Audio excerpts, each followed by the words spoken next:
سانتا حد بفلسها عديرة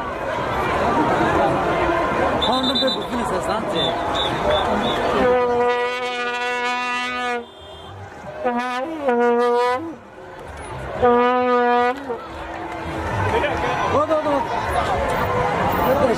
لا إياها الكموسة الكموسة والحاجة حاج أنت قلنا السنة وين مقالة ذي تهدى ما تكرنا يسمى مقالة ذي الكسوة ولا هو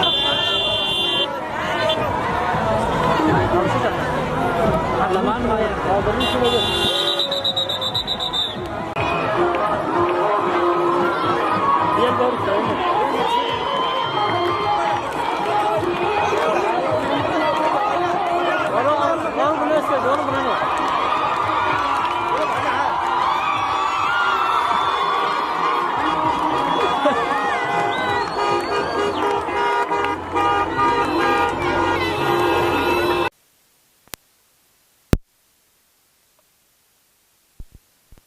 أنا شرفت له موسى بن عبدي وقول وين كسوهي ودقن كيف فرماشنا إسكديني ووحن كلها يعقون كي سومالان وما أنت قعدتي سكتشرو إن شاء الله بالملا الكريم كيو كقول إستا عيانو لنا هاي موسى حنبليو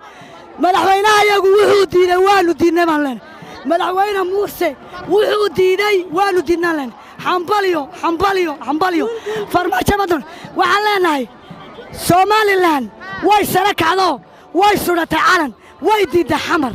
Somaliland way sara kacdo way suratay calan way diiday xamar Karim way suratay xamar ki xamar sugayo kala socon Muuse haliyay geesigii dhashow cadow jabiyo farmaajo nagaawiyo Muuse haliyay geesi baatee magaca jiro guud Somaliland insha Allah bidna maanta wadan isagaan u taaganahay madaxweynaha saaraasanay madaxweynaha hambalyeynayna isaga iyo madaxdiisaba hambalyo cimrigiina jira cadawina jabo xamarna shaqo isku malihin annagu Soomaaliland nahay ku suuga mariyo xamar baad ka socotay farmaajo ku sii noqo aan raxin bismillaahir rahmaanir rahiim اللهم صل على محمد سيدنا مولانا محمد وحن آد يا آد السلام يا مدحوينها يجا موسى بيحي عبتي دمان يا السلام يا يد وسيرة ذا دولة ذا دورة سودان تاي ما أنت فرحت ذا آد يا آد لما سوكوا بكرو إلهي سبحانه وتعالى مركي حسوقنا يشوفشي ما أنت نيسوق جارسي يا محضر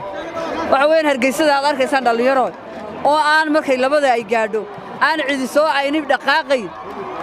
يا هاي يا شلي هاي كوا نفتو ذي نهري وشايدين تياسنا قروح لا ينسيي قيمة ينسيي يعني لا يوشوف نقنا مين وحويان مركب وصل ويديا بسم الله الرحمن الرحيم اللهم صل على محمد آدي أدبر فرحسنا قبايل دلما قارسيني بسم الله الرحمن الرحيم سومالان هنولاتو ما تو مالين فرحad le meeqaam aad iyo aad u ballaaran oo taariikhda Soomaaliland lagu qori doona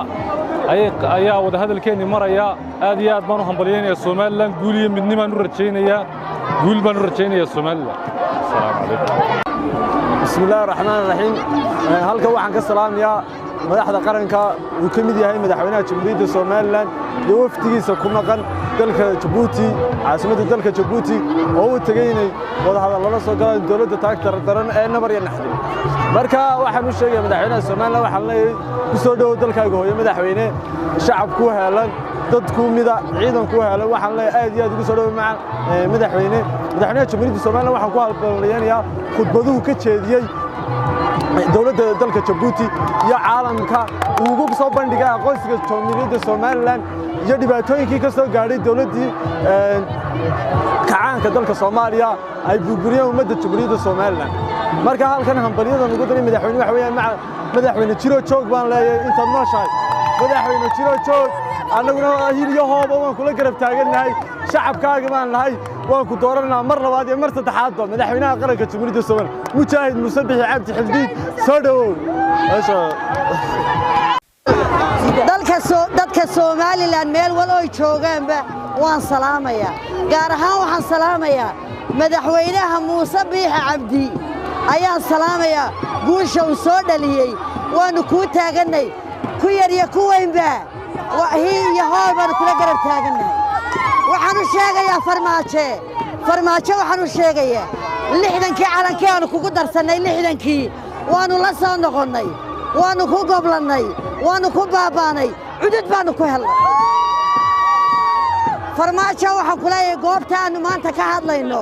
waa khayriyadii 91kiiba calankaa laga taagay dadkaa maanta dhashayna waa kuwaa taagan annagu waxaanu doonaynaa laba daloo jaaraynu nahay aqoonsigayaga inaad noo sii daysay garabtaagayaga kaamana baryayno laba jaaraynu nahay waanu ku goblannay waanu ku jabnay maanta waa adiga arkaya intii ku hanad baanu ku weynay intii maanta joogtayna waa taa waxay ku dhaqaaqeen saqiir la kabirtay madaxweynaha muuse bixi ha noolaado jamhuuriyadda somalilan ha jirto calanka tawxiidku ma dhaco in annagu waxaanu leenahay inamadayada maanta noo kacay ee barbaarinta allaha ku guuleeyo cadowgayagu ha jabo waxaa leeyahay madaxweynaha jabuuti waa adiga arkaya horena waad u aragtay iminkana waad u joogtaa gogasha aqalkaaga la fadhiistay eed noo dhigtay geesigaan uu soo dirnay laabad ma laha taanu ka taagannahay ayuu noo sidaa qowlkayagii buu sidaa waxaan leeyahay ragga albaabadu u xidhan yihiin ee la sheegayo ee hawsha haya guul baanu ka doonaynaa guul الله dareenkaygu aad buu u faraxsanahay dareenkaygu aad buu kacsan yahay khudbadda madaxweynaha muuse bixi cabdi iyo waftigii uu hogaaminayay halka ka jeediyay aad iyo aad baan ugu faraxsanahay waa khudbad taariikhiya tii uu Jabuuti ka jeediyay tii Hargeysa ka jeediyay waxaan leenahay madaxweyne noolow madaxweyne diiriye muuse diiriye waadna diirisay shacabkaaga iyo dadkaaguba waxay kula hareero taagan yihiin taageero weyn maalin kasta oo aad hadasho oo aad wafti u baxdana waxaan naga kacdaa dhaxan aad u badan aad iyo aad baan ku hambalyeynaa waanu ku ducaynaynaa dardaarankii madaxweynaha hal la qaato oo hal isku duubnaado oo media waxa la isu marinayo hal iska daayo xamarna waxaanu leenahay annaga hanagu mashquulin waxba nooma haysid ilaahay baan ixtiraafay caalamkan ixtiraafay dad isku duuban oo isku mid ah oo hal kaliya baan nahay wassalaamu calaykum warahmatullahi wabarakatuh maanta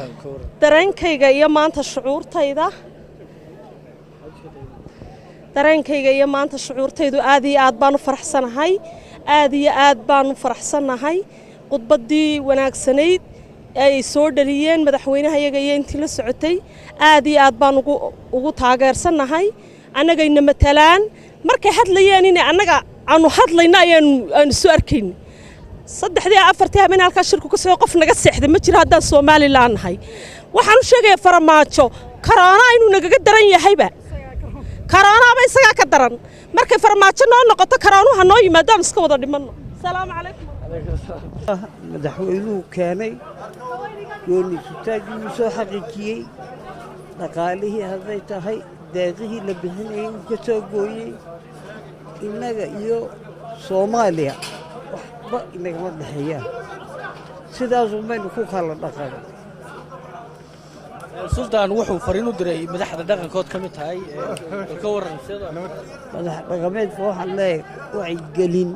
ay u baahan yihiin dadka dal wacyi gelina balaaya kaaga soo baxda marka madax dhaqameedku